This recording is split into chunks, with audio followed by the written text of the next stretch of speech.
And the other thing is because it's very, very difficult anyway. I think it's complex to learn to do well. Yeah. So that also makes it much smaller. Yeah. Well, parents, even with kids, they do it, but they don't think this is what's going to make their kid, you know.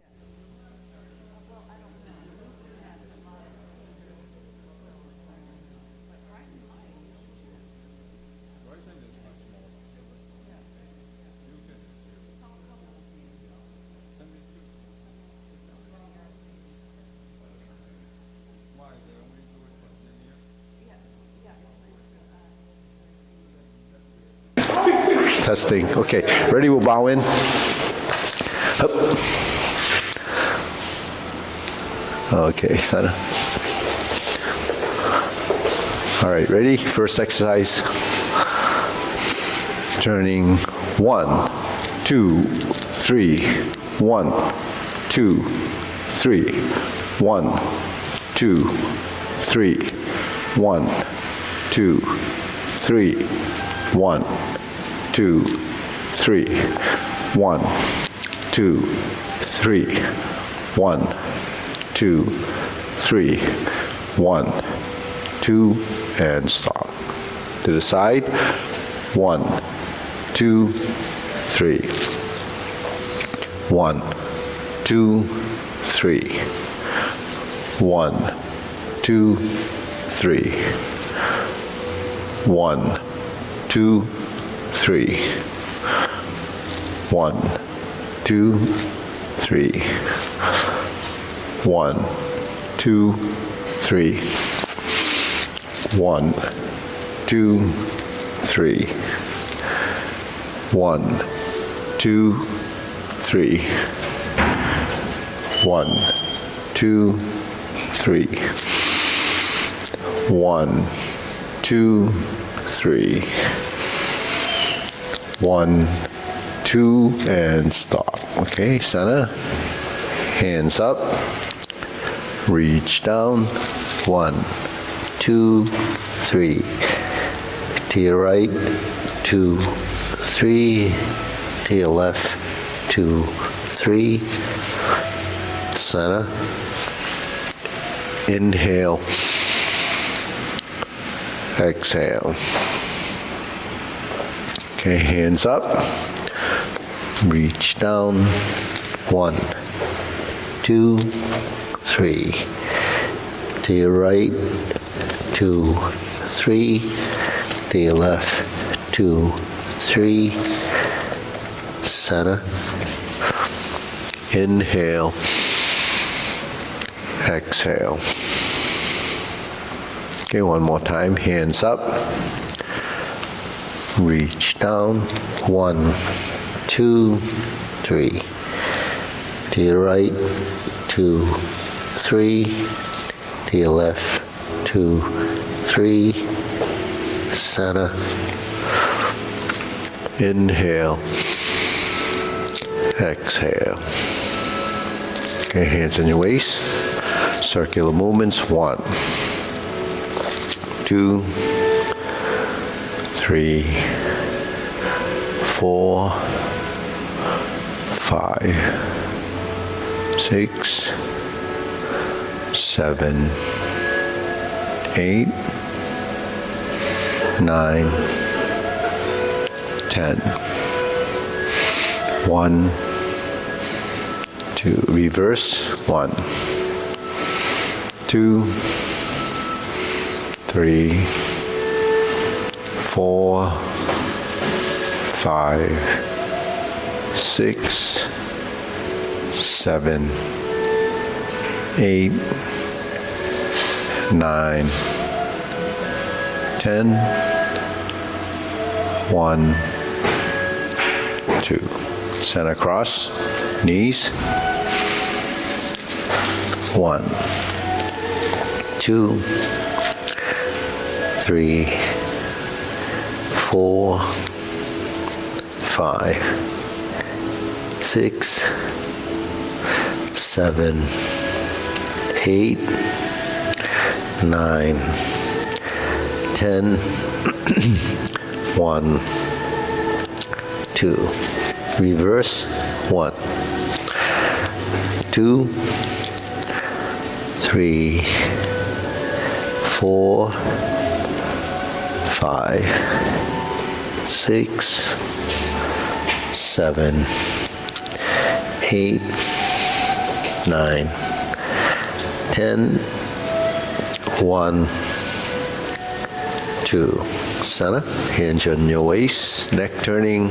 1, 2, 3, 4, 5, 6, 7, 8, 9, 10, 1, 2.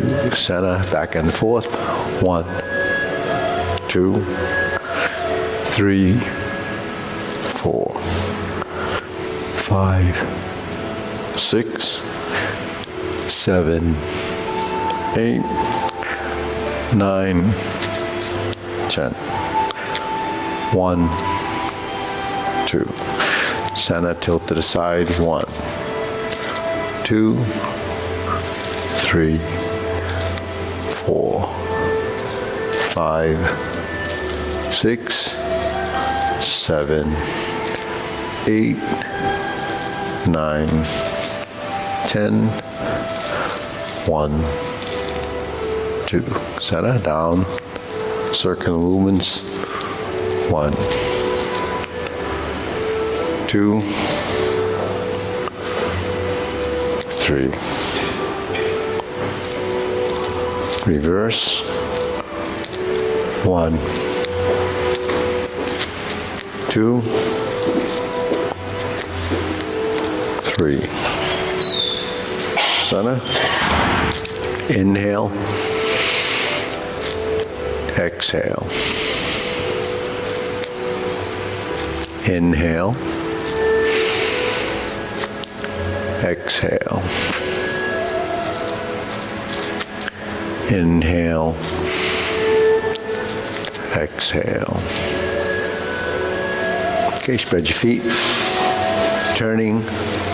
1, 2, 3, 4, 5, 6, 7, 8, 9, 10, 1, 2, 3, 4, 5, 6, 7, 8, 9, 10, 1, 2, 3, 4, 5, 6, 7, 8, 9, 10, 1, 2, 3, and stop. Okay, stretch it out.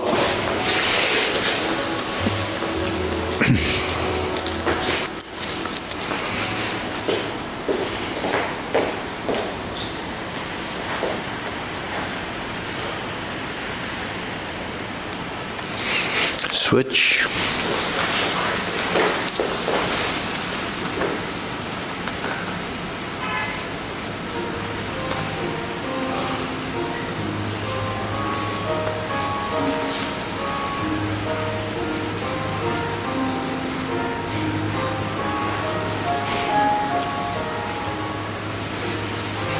Switch.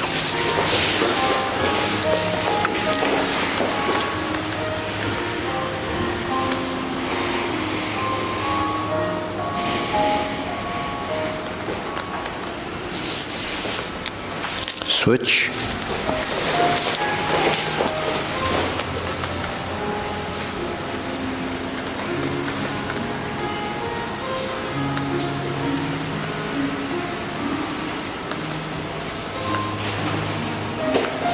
Switch. Straighten the front knee.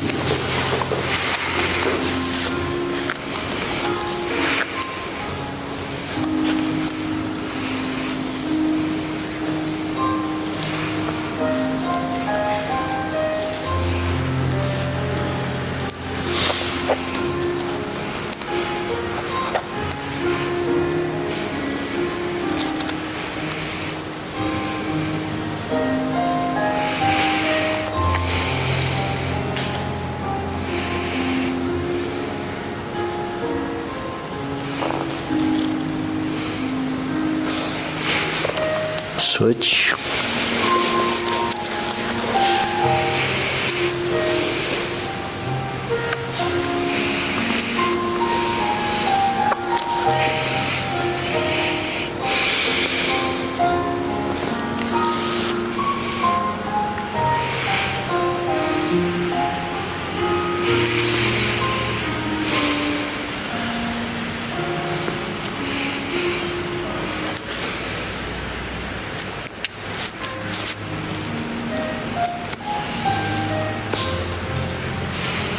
Switch.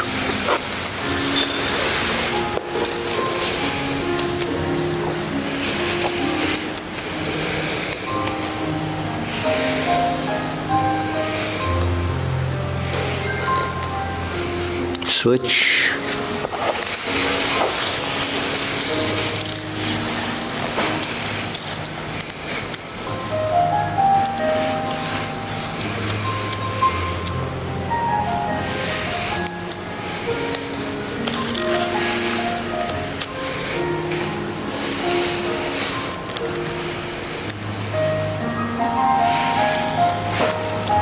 Okay, center.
Hey.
Hey.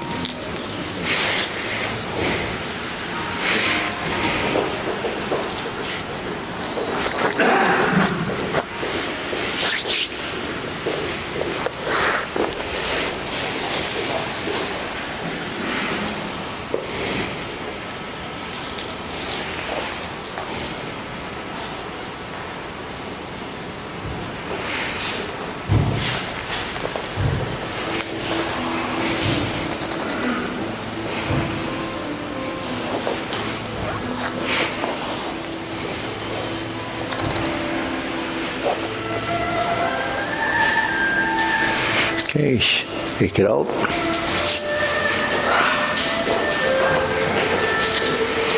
Okay, deep breathing, inhale.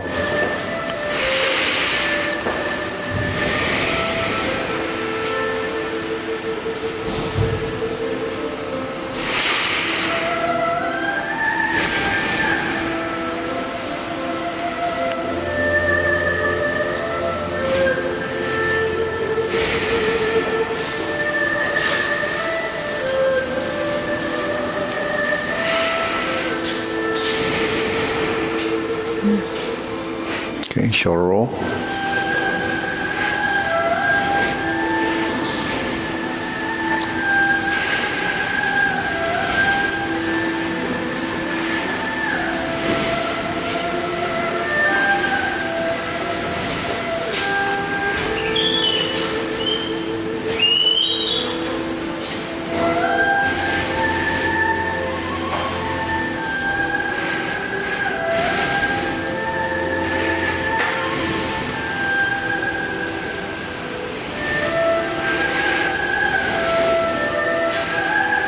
Reverse.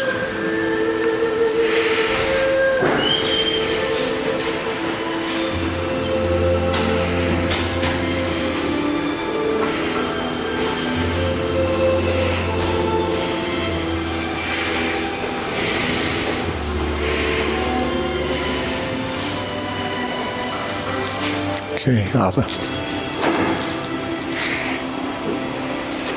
And center. Okay, ready? Press, release, exhale, inhale.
And stop, hands up, inhale,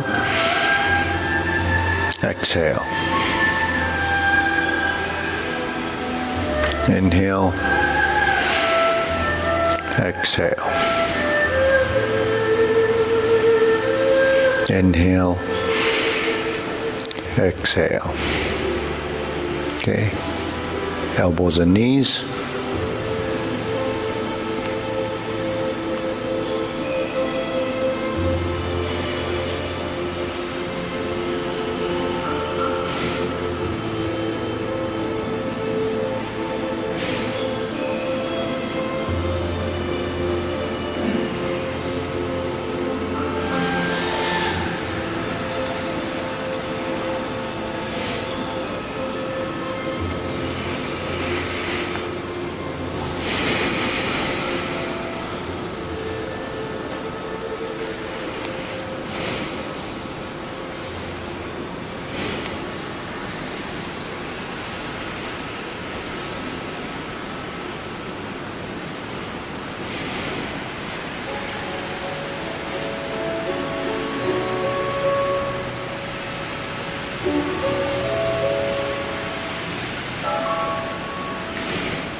Reverse.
Okay, palms down.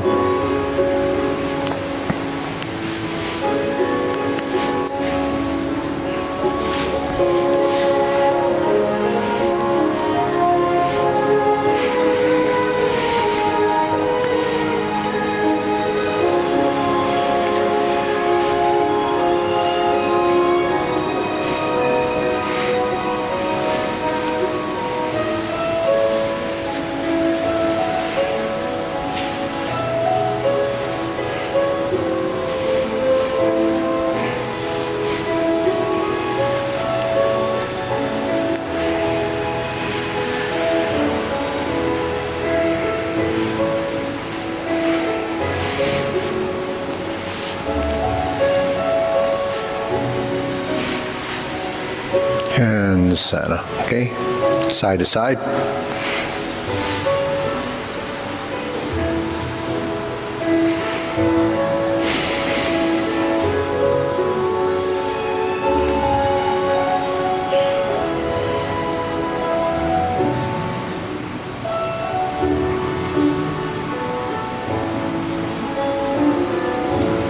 Okay, center.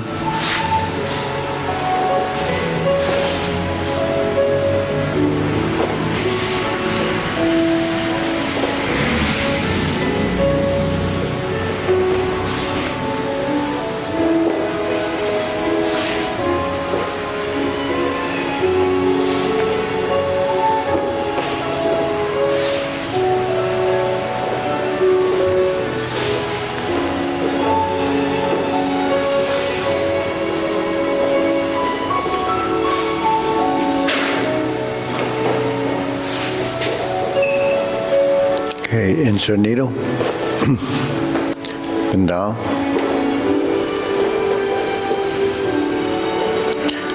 So Raja, the opposite way. This side. Yeah, this side goes up, this knee goes up. Yeah. Yeah.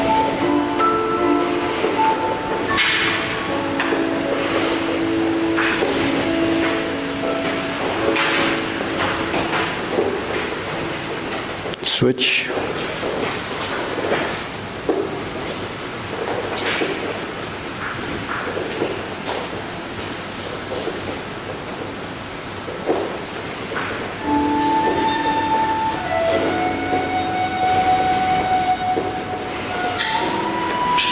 And center. Okay, leg swing.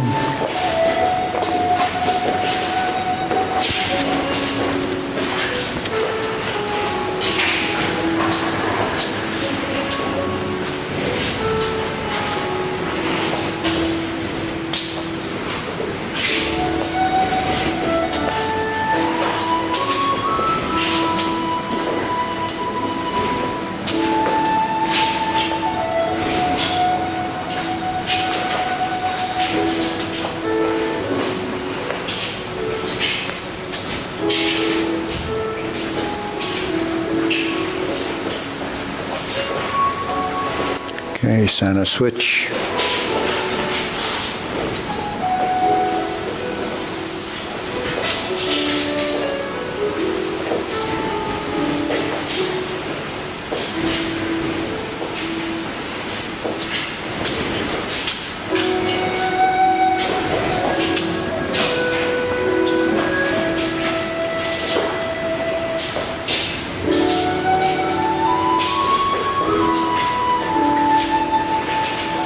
And center switch, side to side.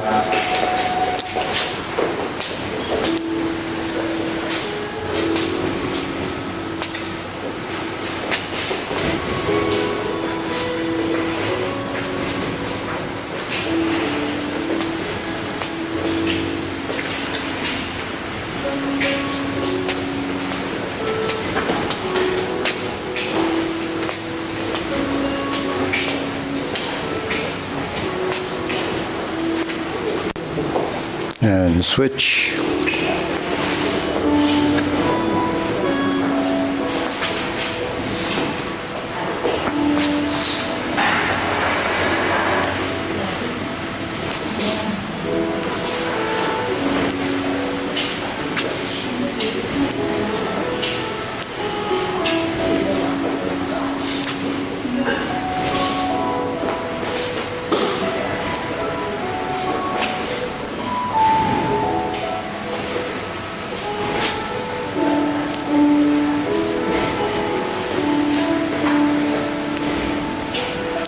and Sana.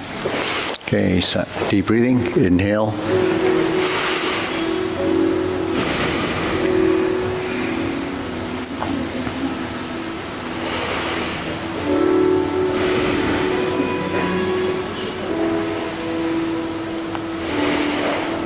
Okay, let's do the silk grilling to the front. So.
Switch, other step, other side.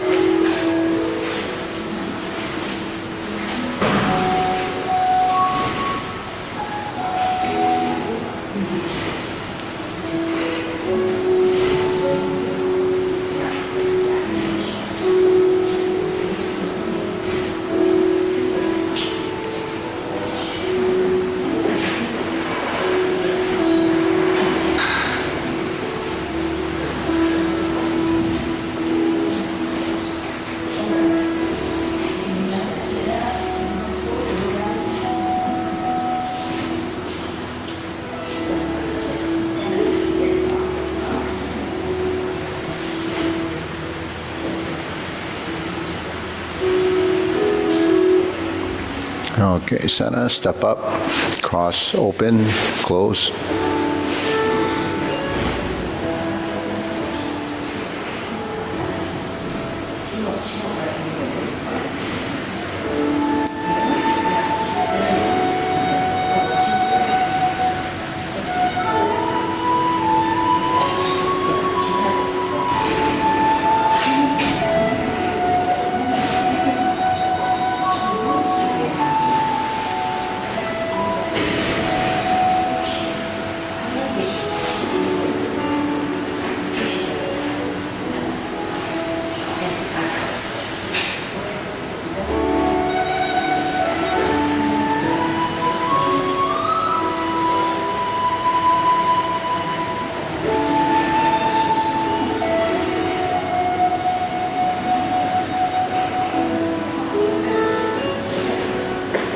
Switch.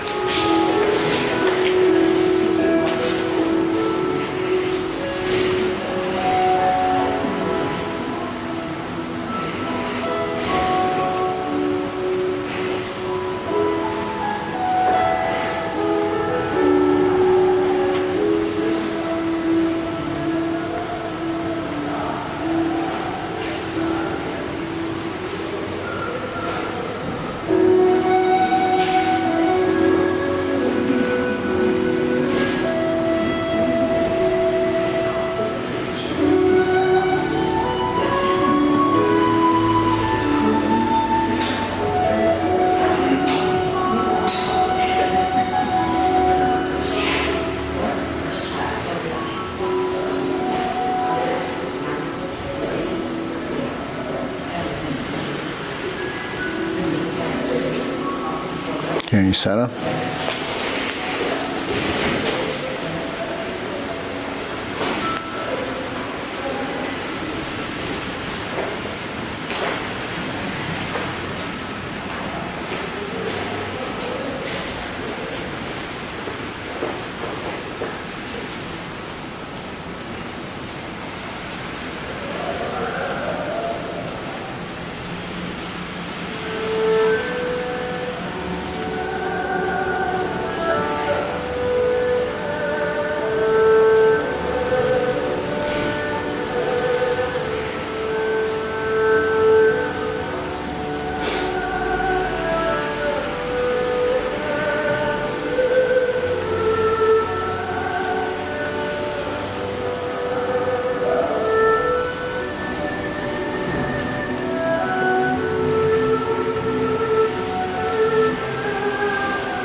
Okay, low hoop.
Shoulder height.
Elbows down.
Palms down, straighten up.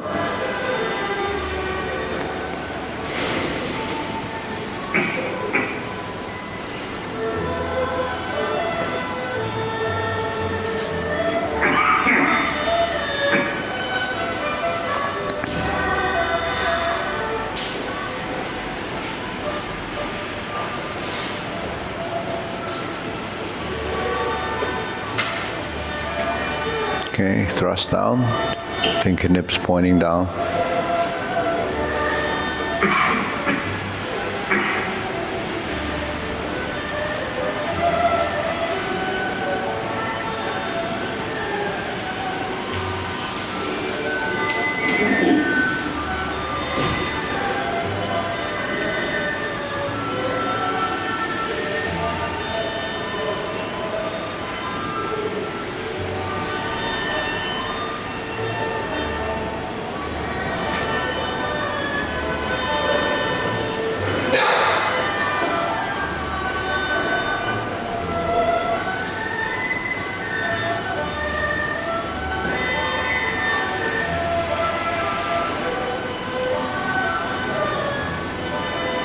Okay, deep breathing, inhale.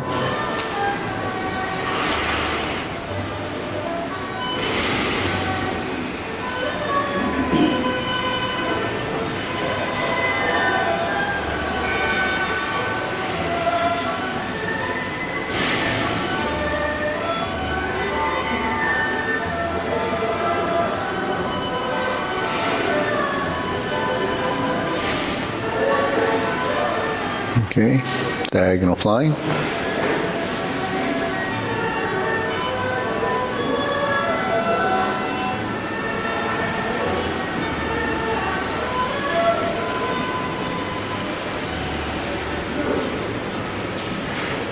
Part the horse's mane.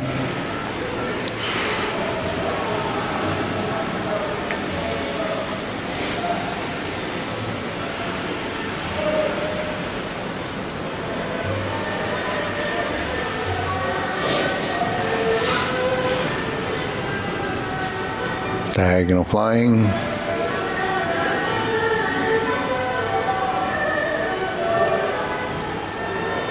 Part the horse's mane.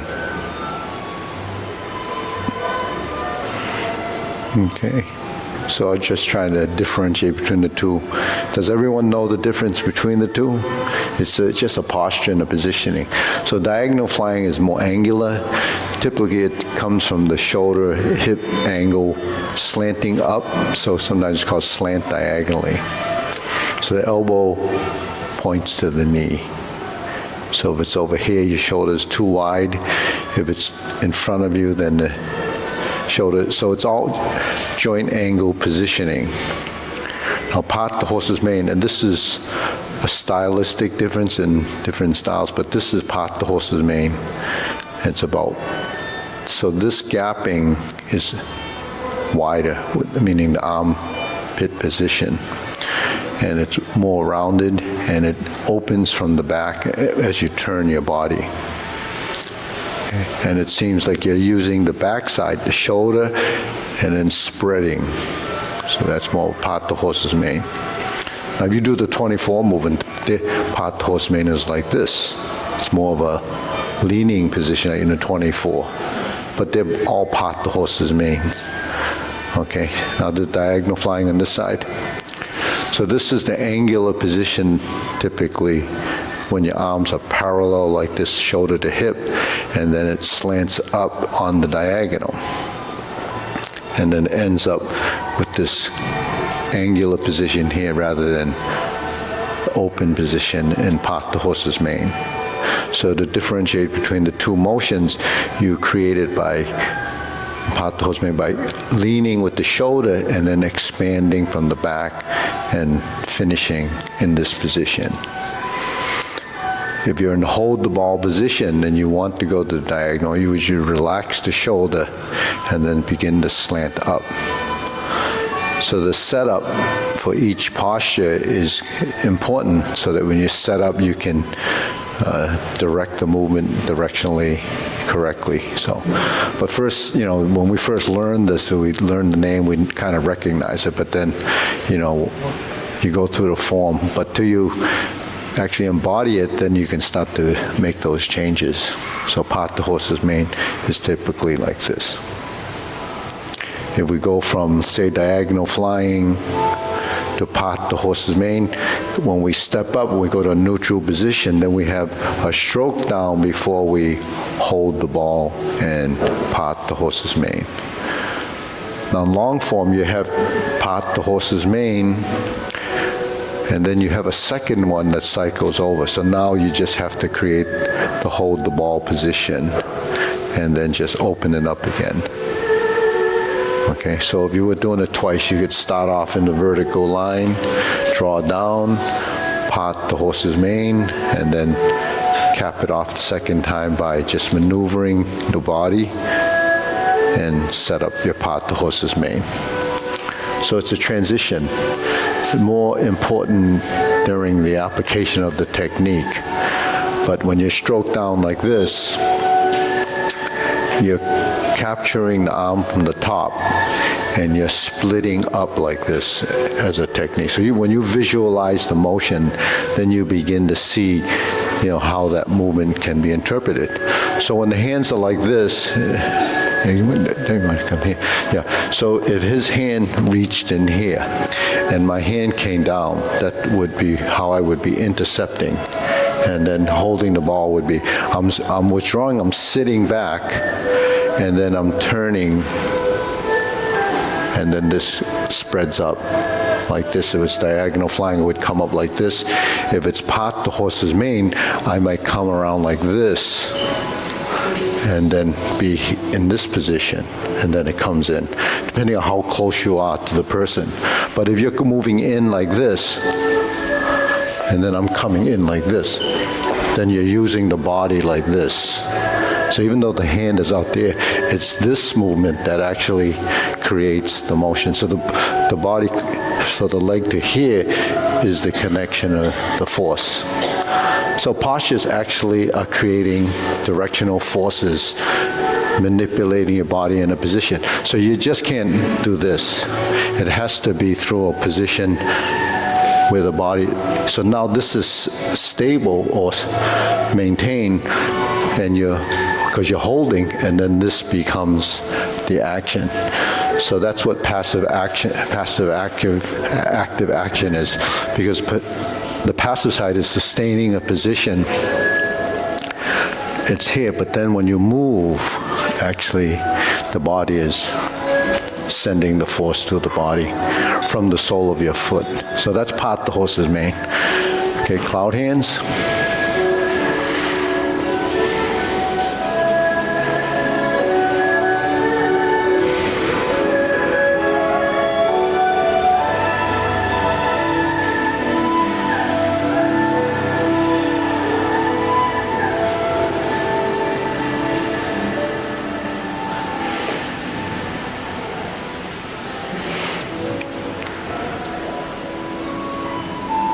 So cloud hands is a right to left motion. It goes through this position, the vertical elbow, then it has a baseline, and it has an upper line that's on top. So you have the horizontal and the vertical, right? So as we start to move to the side, moving to the left, and then back to the right, we're creating a motion in space that actually is driven by the turning and the stepping, right? That takes us across. So that's right to left. So in Tai Chi, we have the forward, backward, right, left, and center positions. So forward and backward, as we know, is back and forth. Right to left is generally horizontal, right? So we look at this movement as a square. There's the vertical lines, the two legs on the right and left sides, and then you have your horizontal and your horizontal here, right? So there's two spaces, two lines, 4 lines. Now when we're doing this drill, we make 2 circles. And it's easy to make 2 round circles because we're in position.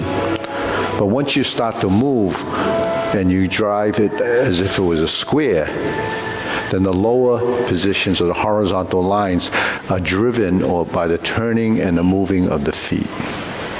So then you'll begin to discover, understand that movements can be isolated or it can be created by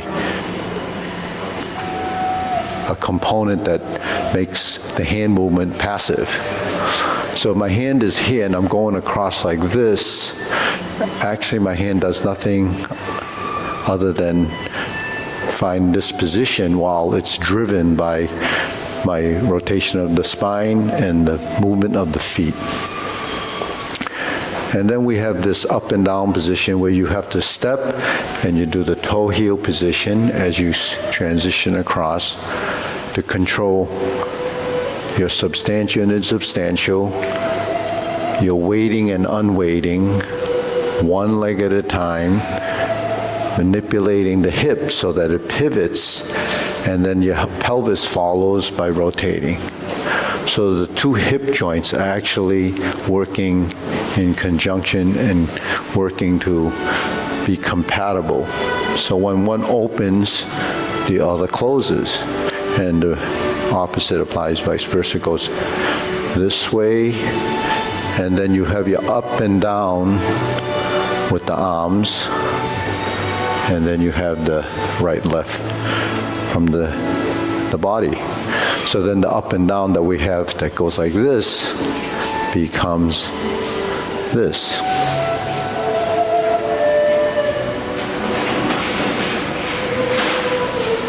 So the synchronization and the timing of the hands, the feet, the arms, and the legs become integration of body. But and this applies to any cloud hands, doesn't matter what style you do. Our cloud hands is a little bit more complicated because we pivot. Some styles just go laterally across, but they still have the equilibrium, the balance, and counterbalancing in the movement.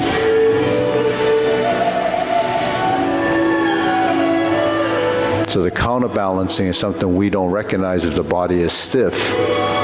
But the counterbalance is because when I go like this, I have to counterbalance. I can't go like this, right? So if you understand the ideas of balancing and motion, then that's what has to happen. So balance and motion is working your proprioception, your sensory system, the joint body, angular position knowing through your joints in the body, and the feedback from that information for every position that you're generating in space. So all of these things become part of the discovery and part of what you're actually learning as a skill. So just going through the motions is not really something that you can understand, right? So from here, we go to carry tiger to the mountain.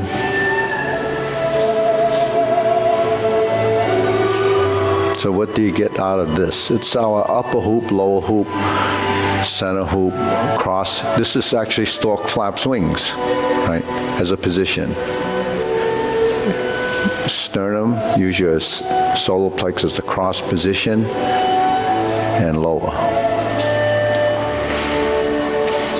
Now, if you reference your body, then your movements will become much more accurate.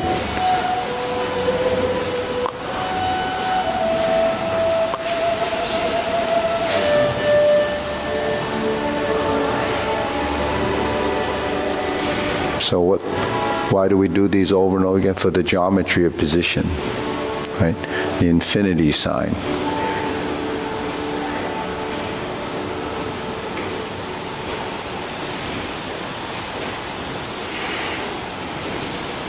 So everyone's infinity sign takes on its own course. But actually, if you're tracking the movement and you're using your body as referencing correctly, then the dialing of that movement becomes very specific to your body. The evenness of the two pedals, the outreach of the arms. So I just do it. You copy the best you can. I can stand here and pinpoint exactly what each person is doing. That would take about 4 hours, and we'd never get through this. But if you want me to pick on one person, that would take 3 seconds. We'll say picking for the nose. Okay. So if you're already doing this, I give you an idea of where the hands should turn and when and why they should turn. Okay. So this is fairly flat, right? So you draw a line like this. So if you have a pedal on each side of that line, then that's the horizontal line, right? Right? So then you can define the pedal by this. A pedal meaning the two leaves. Okay. Now, where do you turn to make a U-turn? Well, if I go like this and I go like this, then those two leaves are not equal, right? So common sense would tell you, don't make this one so big.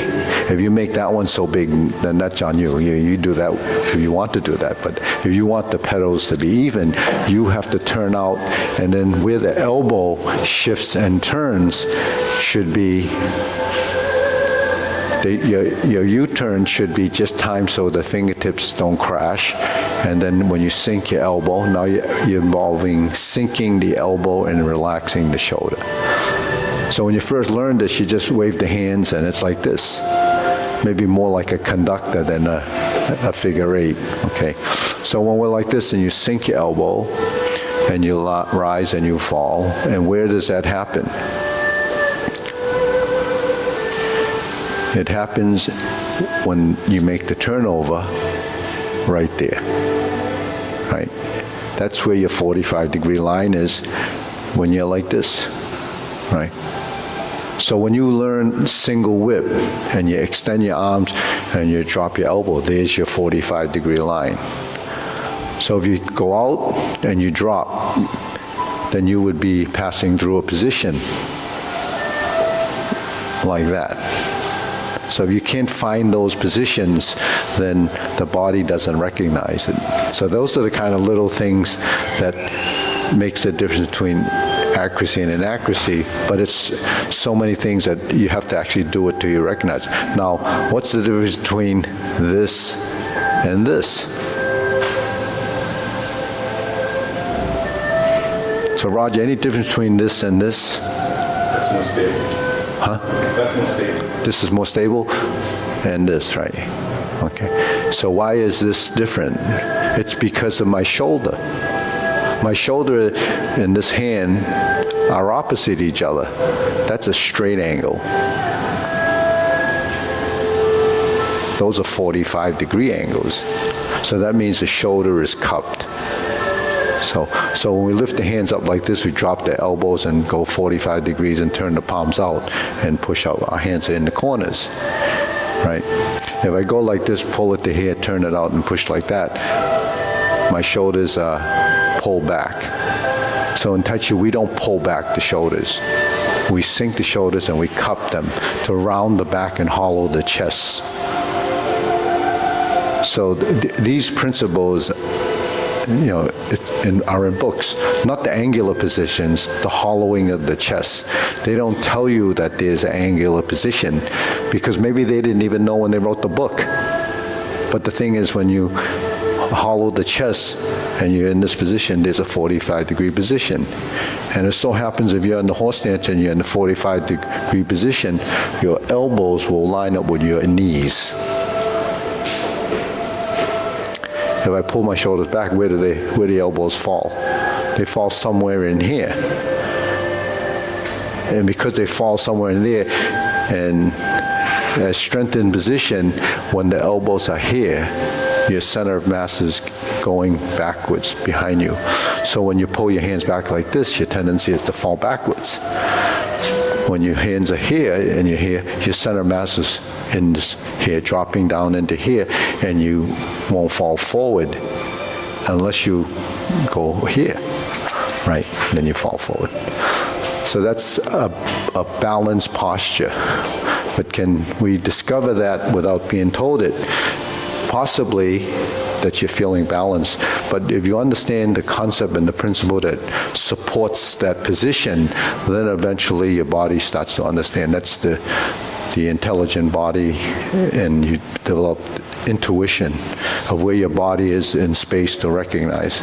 So it's not so critical when just doing form. It's more beneficial to have those concepts, but in functionality or application, it's critical. Because without that, then you're not using body mechanics, you're using strength. So strength is something that we have to control and regulate based on the manipulation of skeleton. When I move this hand or I move this hand, we have to determine how much strength it takes to get it to here. So in Tai Chi we call it, use your mind, intent, will, and not strength. So when we move, we have to stroke across. I can move it like this, that's isolated, or I can move it like this. That's turning. And then between the hands and the feet, there will be an experience of separation of the weight distribution between the soles of your feet. Okay, so going back to form the fist now. So we did the infinity sign.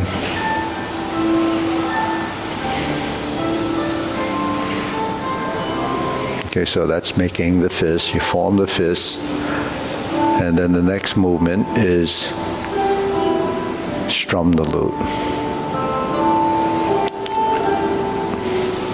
So this 45-degree position, sideways is 45. It's on your center line, and we panned out to the corners where our toes point as 45 degrees, okay, and turn the palms out. That's your single whip posture, upper body. And the feet, if you spread them, would be your single whip. So that's measuring the motion or the final posture. So that's just what we have to understand on the body mechanic side of the movement, the skeletal structure. Then we bring them back together and they strum the lute. So in the form, you're on the right side generally. You form the fists and you punch. You sit back and then you have your infinity sign. It goes 1, 2, 3. Cross the arms, leopard and tiger springs to mountain. So the geometry of position, right? Here, strum the lute, form the fist, punch, infinity sign. And the form would be like that. Okay, so the infinity sign that's here is condensed because there's only one side doing it, so it goes from shoulder to shoulder. So the hand reaches shoulder to shoulder. The elbow controls the direction of movement, and this forearm is right where the sternum is. Right? So that's how you know if that's correct. When the hand comes out, you're on your center line, and then you withdraw. So that's forward and back, left and right, forward and back.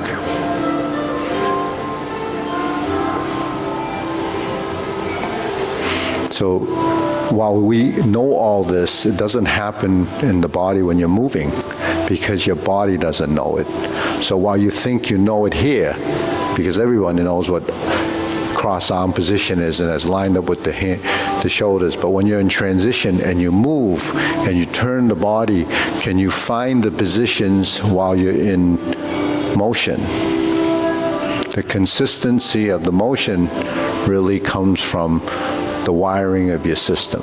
If your system isn't wired 100% for it, then you have to do over and over and over again until all of this information is picked up in your brain and it creates the memory neurons to create that file of motion for divert, lock, and punch. Then when you cross your arms and you move your body right to left, and then you go back to center, that's all it is. But you're taking those four pieces, combining them together to create, form the fist, forward and back, left and right, forward and right, and then cross, back, the vertical, palms out, leopard and tiger springs to mountain, and you would. Now when you carry tiger to the mountain together, it becomes a transition.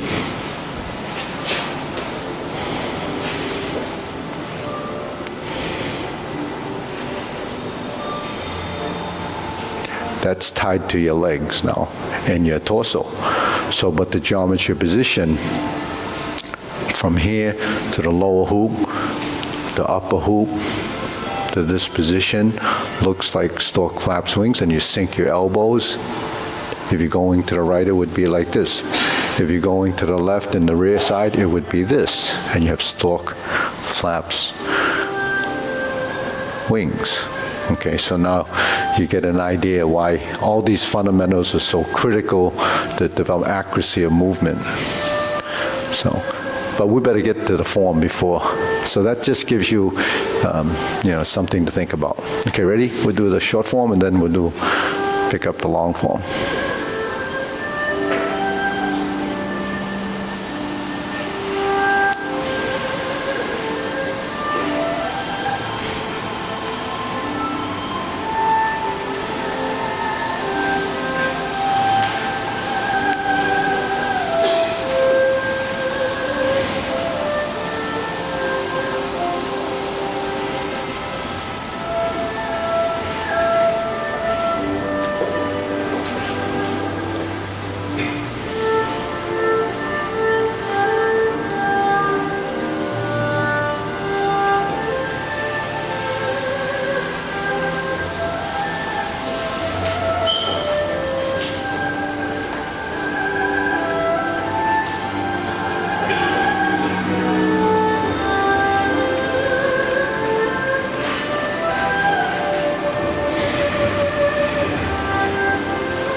Okay, fist on the elbow.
Okay, deep breathing.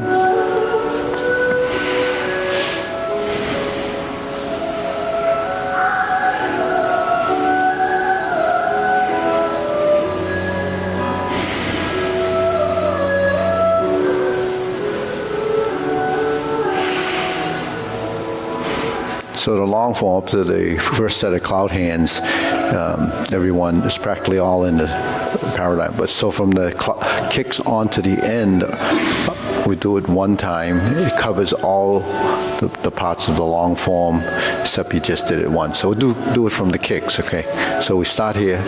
So we face the wall, side wall. Okay, ready? Begin. This is from the kicks.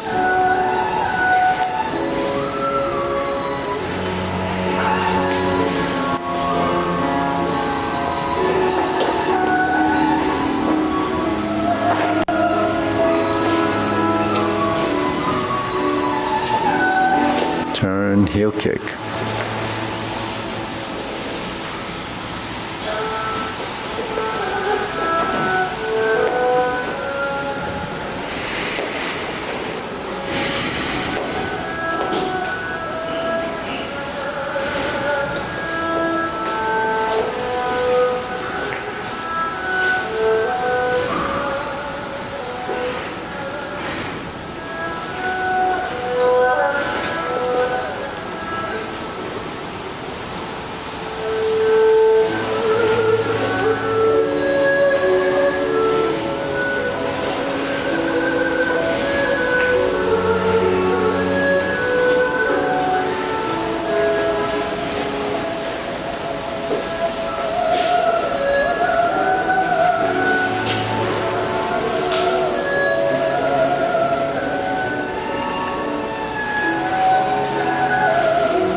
Turn.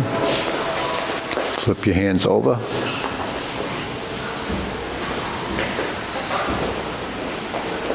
Parry and punch.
Step up, part the horse's mane.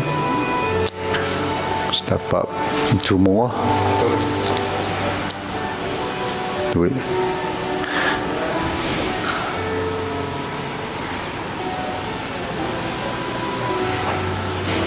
Okay, cross corner.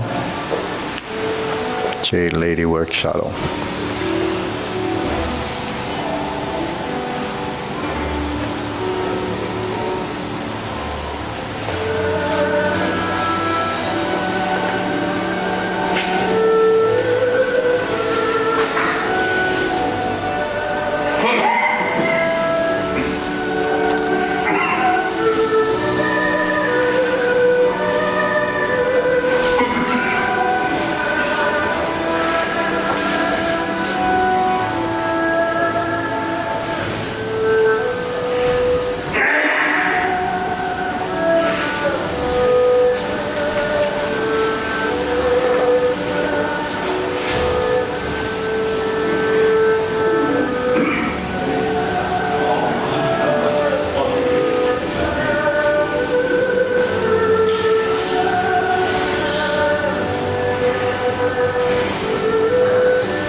and down.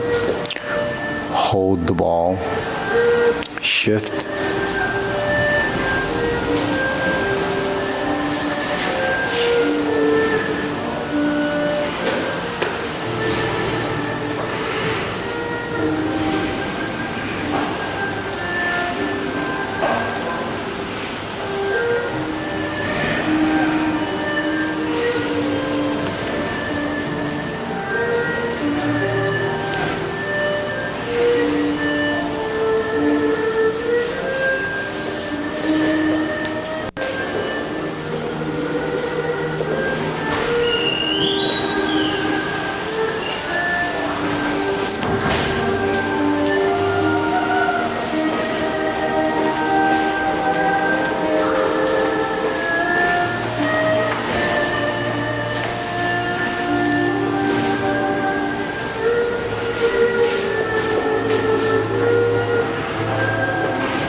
So we got a few minutes. You have any questions?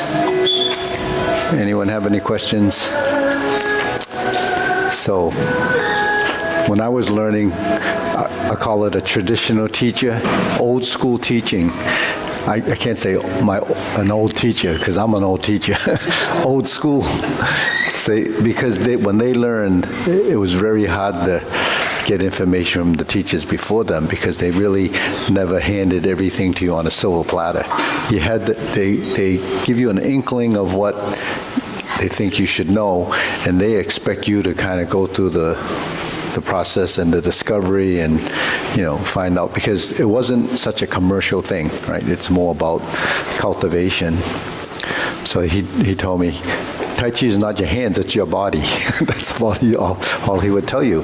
And then you have to go through, well, what's he mean by that? Then you have to go through the process and, break everything apart and so it is a process and you have to go through it. And it takes, only if you have the perseverance or the interest in doing it.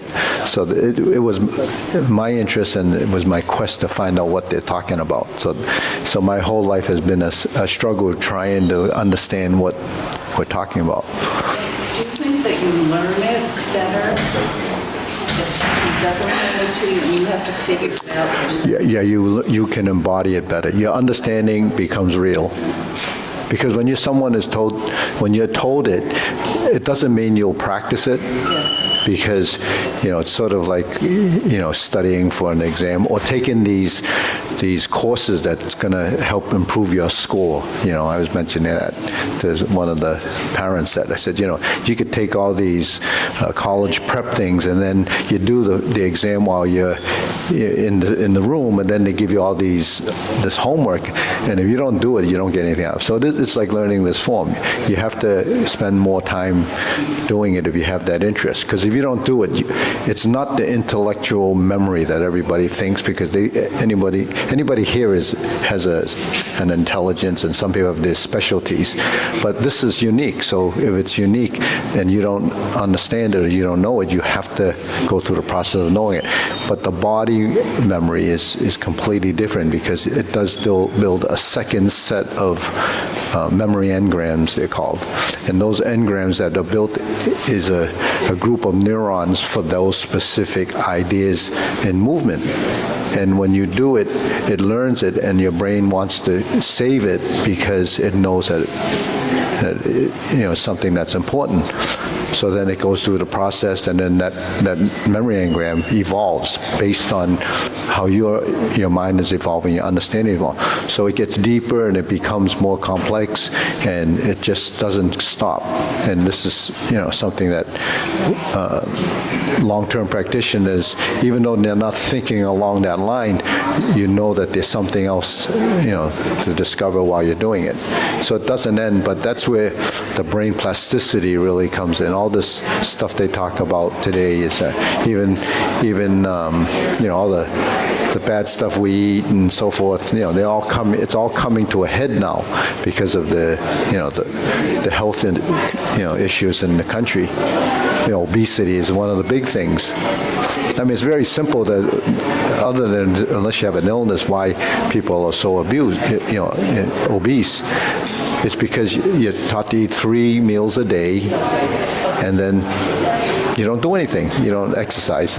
So all you do is eat more, and then it's an affluent country, so you get to eat as much as you want. And that's just your meals. What about the stuff you're eating in between? So then that's why there's obesity, because you're eating so much, you have to be using that energy. It's like if you don't drive much, you fill up your tank, and then, I think I'll fill up my tank again. And you keep filling up your tank, but you can't. You didn't use the energy. So if your body has all this energy, what's it going to do? It stores it as fat. And if it stores it as a fat and you don't use it, you just get fatter and fatter. And the reason is because you can store that energy to be used at a further date. And that's how it originally was supposed to be. But people store it all, and then they have to take Ozempic to cut down what they eat. But if you do that, lose all that weight, and you didn't do anything to exercise or change your metabolism or build some integration of body type things, then your body only looks good from the outside. It has to be healthy on the inside, and healthy on the inside is the 5 major organs in your body have to be working properly. That's really the definition of good health. It's not how it looks on the outside, it's what's happening on the inside. Okay, ready, bow?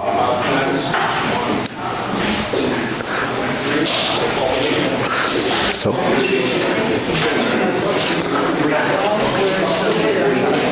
what's that? It's all good. It may not be perfect on the outside. It's good. I want to know why Sifu was looking at me and you were saying to get back. See that? He looks at me He's and looking he at me talks and about you're being old. He looks at me. You got the message wrong. I'm not getting fat. I'm conserving energy. Oh, yes, For the future. That's right. For the future. Very smart. Very smart.